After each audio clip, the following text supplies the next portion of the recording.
Welcome to the broadcast, everybody. Shall we talk about something so splendidly lovely before we go on to other mischief makers?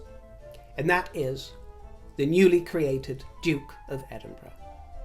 His Majesty the King conferred the Dukedom of Edinburgh upon the Prince Edward, Earl of Wessex and Forfar on the occasion of his 59th birthday, and we wish you so many happy returns. You know, it almost brought a tear to my eye when I saw it flash up. I'm sure some of you felt the same, because we've grown to love Edward, haven't we? He's such a good egg. He's a lovely boy. He really is. And he's been such a shining example of royalty, in particular since the Montecito duo fled our shores. They really stepped up to the plate. And oftentimes these less senior royals are unsung, and it's wonderful to see him getting his moment, and the title will be held for His Royal Highness's lifetime. And the dukedom was in fact last created for Prince Philip in 1947 upon his marriage to Princess Elizabeth, Duchess of Edinburgh, before she acceded to the throne in 1952. And he'll continue with Philip's legacy together with Sophie, promoting opportunities for young people of all backgrounds to reach their full potential. Edward is the fifth prince to be created Duke of Edinburgh. The first was Prince Frederick in 1726, then Prince William in 1764, Prince Alfred in 1866, and Prince Philip, as you know, in 1947. And our golden trophy, the scintillating Sophie, takes Duchess of Edinburgh. How wonderful that she takes on that mantle after it was used by the late Queen Elizabeth. And little Jimmy Seven, so tender of year, becomes Earl of Wessex in his father's place. Yes, he is the new Earl. Unfortunately for little Lady Lou, although she's probably relieved of it, she remains Lady Louise Mountbatten Windsor due to the ancient rules of primogeniture. Now, of course, Edward was Earl of Wessex and Forfar, and he retains the Forfar title until he dies, when it will be passed on to little Jimmy Seven, who will become the Earl of Wessex and Forfar. Edward is now 13th in the line of succession, so he's going down the rungs all the time, and it only speaks to how cherished he is among the royal family and the nation that he is still being bestowed and created Duke of Edinburgh, which is a very grand and historic dukedom to be created. This particular Dukedom of Edinburgh is not hereditary and will return or revert to the crown upon Edward's death. The belief is that the royal family wants the title to retain its seniority, and the supposition is that when it is returned to the crown, it will be reissued under William's reign, possibly to one of his children, possibly to Princess Charlotte or Prince Louis. And of course this was never guaranteed, but it is a fulfilment of Prince Philip's own wish. And it was only 2 days after he announced his engagement to Sophie that Philip asked him. They were all just sitting around having a cosy chat. Sophie Wessex has spoken about this, and she said that we just sat there slightly stunned when he invited us and said, I would very much like you to do this, to become the next Duke of Edinburgh. They were stunned, and Edward said that theoretically it should have gone to Andrew, the Duke of York. But he said, my father was very keen that the title should continue, but he didn't move quickly enough with Andrew. So it was us who he eventually had the conversation with. Well, that seemed to, in the fullness of time, seems there was a lucky star hovering over the Dukedom of Edinburgh, doesn't it? Because it is not facing the same damage to reputational as the Dukedom of York. Well, I shall be writing to the Duke and Duchess of Edinburgh to thank them for their dutiful service and to congratulate them on their new appointment, their new role. And I know that you will join me in offering praise and thanks. Now, when it comes to the subject of the Harkles, of course it's frustrating for many of us that don't believe that they deserve a place at the coronation whatsoever, but if they do come, if what they suggest is true, that they've received communications of a kind from the palace and they're in conversation, well, we can take some comfort in the fact that it will only illuminate them as the stroppy teenagers they are, that threw a hissy fit, demanded accountability, demanded apologies from all over the place, never got them, but still they're going to rock up. Why? Because they're slipping into obscurity and irrelevance, terrified of obscurity, terrified to lose the royal connection. And now they seem to be the ones that are trying to make amends. Oh yes, we are prince and princess. Our children are prince and princess. We need to scatter across the pond. Come see you, to see Papa. Do you see how stupid they are already looking to the rest of the world? How stupid they're looking. Because if they had the courage of their convictions, they would drop anything to do with the titles, their dukedom, and the coronation and the royal family. They'd have none of it if they had the courage of their convictions. But they don't. They're lily-livered. But officials within the Master of the Households Department and the Lord Chamberlain's office are indeed anticipating their attendance. And the thing is, while they're hedging their bets around us and not telling us whether they're coming or not and keeping everybody guessing, the fact is that provisions have to be made for their attendance because it's an elaborate affair. All kinds of things have to be taken into consideration logistically. Cars, seating plans, dining arrangements, security is a great big thing. All of this has to be accommodated, and there's so little time. So the Paris have got to race around after them on the proviso that they're coming, assume they're coming, because it's going to be easier, as elaborate as it is, to drop plans at the last minute rather than hastily arrange new plans at the last minute. They decide. But, the whispers are that they are coming indeed. And, Harry wouldn't dare attend without his wife, whether or not she feels that she wants to be seen, booed or heckled, which of course is their other great fear. Now, when it comes to booing and heckling, on so many occasions I would say, well, do what you've got to do, my dear, peacefully, obviously. But this is the King's coronation, and for his sake, I wouldn't want that. But what I've suggested before, if people want to make some kind of protest, is certainly not to do anything within the visibility of any other royal. But if it came to the Harkles and you wanted to show your disdain, simply turn your back. I think it is a dignified, honourable way to show protest. Very peaceful. No hate involved in it. Just turn your back. It is a strong statement. So that is what I'd suggest for anyone that's considering anything else, which could turn into vulgarity. King Charles has come in for a lot of criticism, not from the world at large, but from those who focus on royal family matters and in comment sections and the like. Such scorn for his handling of matters over the last few months. It hasn't gone down well with so many of you. I understand some of those frustrations, but not some of the vitriol, to be honest. Anyway, one viewer did make a defence of Charles, and I happened to find it very interesting, the point that was made, because somebody had been praising Daisy Denmark for her handling of the affairs with her grandchildren, where she stripped them of their princely titles and did what she had to be done. She understood the assignment, one of you said, which I think was a fair point. But another viewer, the Queen Lucy, responded and said, Queen Margrethe has been queen for 50 years. Charles has been king for 6 months, almost to the day, by the way. So one of you mentioned a couple of days ago it was 6 months. And hasn't even had a coronation yet. Want to be mad at someone? Be mad at Queen Elizabeth II, who should have issued a new letters patent because she didn't like confrontation and didn't want to damage her own grandchildren. She's put it on the king to do that, to his, who really didn't understand the assignment. You'll find no greater fan of Her Majesty than me, my dear, and if you've watched my channel over the last couple of years, you will know that with no doubt in your mind. Nobody is all good, all bad, all completely perfect, without any foibles. And I absolutely take your point, the Queen Lucy.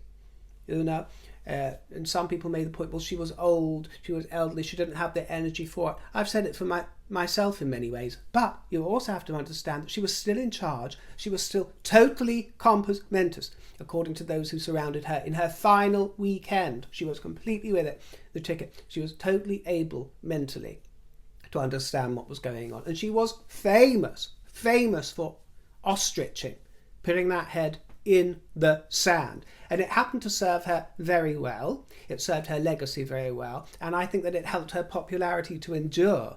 But it doesn't necessarily mean that it left the most cosy affair for her successor. Does it? Because, yes, she ironed out the way for Queen Camilla. She gave the blessing for Queen Camilla to be known as Queen Consort and eventually Queen, as it would naturally progress to be. She gave permission for that.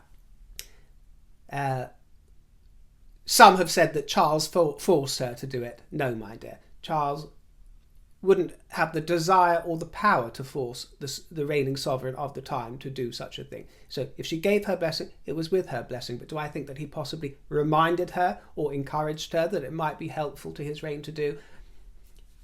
If I had to bet, then I would wager that he might have had to have a little whisper in her ear, simply because it might not have crossed her mind to smooth the way. And I might be doing her a great injustice there. So there's no need to berate me if you disagree. Who dares criticize the Queen? Well, I dare, and I can see and understand exactly what you're saying, the Queen, Lucy. So much has been placed on Charles in the immediate start to his reign, all these sort of unresolved issues where he is under great scrutiny, and every choice he makes is going to have enormous repercussions, especially the choice of issuing letters patent to deprive the Prince and Princess, Archie and Lilibet, of titles in the wake of the last few years, where there's been so much sensitivity, where the Commonwealth is liable to fall apart at any moment, where he represents people of colours of all stripes. And we know that decision would have nothing to do with race, but with the wider world, with all the mischief makers out there, with the likes of Ngozi Fulani, all those of that ilk. The mischief makers, the Republic enthusiasts, this is the moment when they are ready to take him down. Various parts of the media, not that much of the media is especially pro-monarchy. There's a healthy mix, but there's quite a balance on the other side as well. There's quite a lot of hostility coming from abroad. Can you imagine, for those of you that are criticising for, at the moment, taking the decision to allow titles to exist, can you really imagine the fallout if at this point in time he was to revoke those titles? I think Harry and Meghan understood that temperature very well, which is why they made their little play on Oprah Winfrey. Some of that backfired on them, but there's no doubt that the image and reputation at home and abroad were affected, and it is such a precarious position. That's why, as much as I understand many people's complaints, at this moment in time, I am giving Charles the benefit of the doubt, because he has so many wonderful aspects to him. He really does. He's been an exemplary Prince of Wales. He's earned his stripes. He's got a lot of mess to clear up, facing so much in his 70s, in his 70s. This isn't a young man we're talking about as well. It's not as if he's about to disappear into retirement. If he goes on another 20, 25, 30 years, who knows? Anything's possible. That has got to be continual devotion to our service. So I feel that I owe him the benefit of the doubt. And my feelings may change in a few years' time. But for those of you that feel hurt and betrayed, some of you have told me, abolish the monarchy. Many of you told me, I'm out of here, that's it, I quit. No support for the king. While I don't concur, I can understand some of your sentiments. I can. But I have to say, Charles also, over the last few months, if you're a royal watcher, you'll know, whenever Edward is mentioned anywhere, all over social media, for the last 6 months, Charles has come in for the most enormous amount of criticism for not creating him Duke of Edinburgh on their timetable. Prince Philip said that Edward was going to be Duke of Edinburgh. Why is Charles? It's the cruelty, jumping to all these kind of conclusions, making all these aspersions, not allowing the passage of time to unfold. He's not there for a 4 or 5 year instalment. He's there for life, whether that be 1 day or 3 decades. Not every decision has to be made immediately. And that is one thing that he learned from the Queen, from the late Queen. And I found the timing of Edward's appointment reassuringly elegant. Charles is an elegant man, you can see it in his physicality, a flourish here, that little tilt of the head that he inherited from the late Queen Elizabeth. You'll see that. I love seeing that little look. I see so much of the Queen in him lately, especially as he ages. It's gorgeous. And he's an elegant man. That elegance and flourish in physicality with the quilling, it extends to him as a person as well. And the timing of today's announcement illustrates that, I think, on Edward's birthday, as a birthday gift and a nice amount of time. It didn't have to be announced immediately that Charles took the throne, he waited for a birthday, and it'll be done in time for the coronation. So his brother will attend the coronation as a fellow duke, along with the Duke of York. And Anne, of course, who isn't bothered about titles anyway, doesn't want them. She's the Princess Royal, and she's quite happy with that. And circumstances are different for her anyway, as a woman. But there is an elegance to his actions, and it is under that umbrella of elegance played out over time that I will tell you that I've received another little whisper from an insider that you can take or leave with a pinch of salt, whatever you want to do, my dear. A little bit of a follow-up on yesterday's whispers, and this one involves the Prince of Wales, Prince William. And what I will say, and I'm trying to be diplomatic about this, is that remember, not only can King Charles issue new letters patent at any time, he can revoke those titles abroad of Lily and Archie's at any time that he so sees fit, without any reason, at any time, including in his dying days, as a gift to the next generation, if that's what he wanted to do. Remember who's waiting in the wings as the heir apparent. That is William, and William will have power to rescind those titles from the moment that he takes the throne. Remember that. Those titles are not assured to the Harkledom for any length of time. So they best play their cards right, haven't they? Because whispers are that William isn't quite so magnanimous, quite so generous in his thinking towards little bro, little Harold. And bear in mind that this topic of discussion will have been bandied about between Charles and William on many occasions over the last few years. And what that implies is that there is no guarantee that the subject will not be revisited at a time which might be more prudent. So much of this comes down to timing. Everything can hang in the balance. Everything can spin on a dime. And remember that we might be entering the age of the Carolean right now, at this moment in time, this moment in history. But the time will come when we enter the age of the big William, and he takes no prisoners, my dear. Speaking of our charming Prince of Wales, his equally charming wife, Catherine, was seen visiting the Irish Guards this week, and it was such a joy to see her in her first opportunity to visit them since becoming colonel. She was dressed in camouflage kit for the engagement at the snowy Salisbury Plain training area, and it's such a joy to see her, because she takes to these things with such aplomb. She's an outdoors gal, really, and she loves being physical. She loves getting in there. This is the wonderful paradox and the contrast when it comes to Catherine, because you see her elegant and refined, and she's model-esque. She glides, doesn't she, like working the runway, my dear, serving us looks, elegance, entirely queenly. She really is. But then again, she rolls up her sleeves and she gets stuck in there. And that's actually where she feels most at home, because those that know her best talk about her tomboy nature and what a tomboy she was as a child. It's unexpected, but it's there, and that's why she fits right in. And this was a training exercise where she learned how to carry out battlefield casualty drills to deliver care to injured soldiers, and she wore a little khaki beanie hat as well, which was very cute. So if you have a problem, if no one else can help, and if you can find her, then maybe you can hire the K-Team. And in another contrast, another aspect to her personality, we see her land with grace and with dignity at the Hayes Muslim Centre to thank those involved in the aid efforts in Turkey and Syria. And Catherine helped to make paper birds with William and met volunteers who have been fundraising for those displaced by the earthquake. Lovely images there, isn't it? Lots of good feeling between the communities. And there was a wonderful historic gathering at Buckingham Palace where representatives from 27 organisations gathered to meet the King. And I have to say, he looked so distinguished and so handsome. I love him in that black velvet number, don't you? I think it's black, or possibly midnight blue. Black, velvety.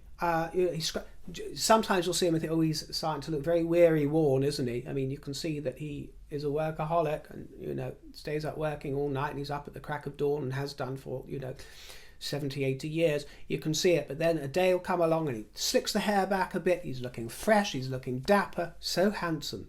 Dare I say it, a little bit sexy. And these representatives range from universities, religious organisations, to arts and science institutions. They're given the opportunity to present loyal addresses to the king, and this is a long-held tradition that dates back as far as the 17th century and takes place to mark significant royal occasions. This year, to mark His Majesty's accession, the 27 privileged bodies, as they're called, presented their loyal addresses to him, serving to emphasise and reaffirm their loyalty to the monarch. And Her late Majesty actually received the privileged bodies on 5 occasions during her reign. I think the last one was during the Diamond Jubilee in 2012. And I see Justin Welby, our Archbishop of Canterbury, was in attendance. And just on that note of archbishops, just in case I didn't make it clear in the last video, because when I was watching it back, I thought that sounds a little bit icky. When I said that archbishops are in relation to the Roman Catholic Church, of course, archbishops exist in all denominations within Eastern Christianity. My only point was that the Harkle's announcement of Lilibet's christening didn't bother to get the title of the Bishop of Los Angeles correct. It should be the Right Reverend, not the Reverend, the Right Reverend John H. Taylor, because the Archbishop of Los Angeles is a different person. And if Lilibet had been christened into by him, the Archbishop of Los Angeles, then she would have been christened into the Roman Catholic faith. And while there's absolutely nothing wrong with that at all, it would have meant that she was banished from the line of succession. Roman Catholics cannot accede to the throne. Maybe they added the arch in there because it goes with their style, doesn't it? Their house style. Archie-well, archetypes, Archie Mountbatten Windsor, Archie. Archbishop, they wanted to claim that word. Maybe they're going to try and trademark that as well. His Majesty was in Surrey as well. Did any of you Surrey people manage to see the King? He visited the headquarters of the Animal and Plant Health Agency, which deals with avian influenza scientists, and this is where experts combat diseases and pests in animals and plants and maintain a surveillance of possible threats. The King peered down a microscope to learn about the potential threat posed by mosquitoes. He congratulated scientists for their work in combating the largest ever avian influenza outbreak in the United Kingdom.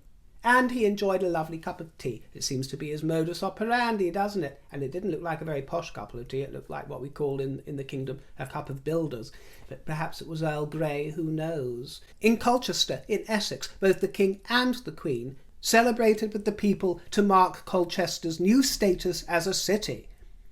We saw them at Colchester Castle Museum, where they met residents and schoolchildren, volunteers, community groups and arts organisations. The King unveiled the name of the new addition at Colchester Zoo, which is a little baby white rhino called Dara. At Colchester Library, they spoke with Age UK volunteers and service users, and also a group of special guests in Literacy Corner. Camilla was a dream in cream silk by Fiona Clare, and that wonderful fur-trimmed hat. They met with actors who were dressed as characters from Alice in Wonderland and heard readings from schoolchildren. I was surprised to see that Queen Camilla was chosen as the Independent's most influential woman of 2023. They're certainly not usually a fan of the monarchy, are they? And I'm not saying that they are now, but their ball's much more in the Harkle court. But it's not Meghan, apparently, that's most influential, it's Camilla. They say she's been on a long journey from one of the most controversial women in Britain to her place at the heart of soft power. Yes, indeed, my dear. And the Queen held a joyful reception at Buckingham Palace filled with loads of gorgeous people. It looked like a really happy time. No sight of Ngozi Fulani there, no mischief makers, just really lovely, beautiful, happy people of all colours and all stripes, having a lovely, jolly time. Conversation is limited when you daren't inquire. They've had all this extra diversity and inclusion training, haven't they, over the last few months? Been forced and jemmied into that, so who knows what questions they can ask each other. Who knows what questions there are where some sort of offence can't be taken. I mean, what are you going to say? Dull, dull, dull, dull, dull. Clown world, clown world. Well, I wish you very well for this Friday night. I hope you have a splendid evening ahead and a lovely weekend, a really glorious one. Thank you for your juicy comments and questions. Keep them coming, my loves, please do. Thanks to anybody who sent me a tip in the tip jar. And if you'd like to treat me to a cup of tea and a slice of cake, my tip jar is in the description box below. Thank you most sincerely. I will catch up with you soon. Thank you for keeping things playful, light and fun, and making this an enjoyable environment for me as well as you. I will see you next time. Ta-ra and toodle pip.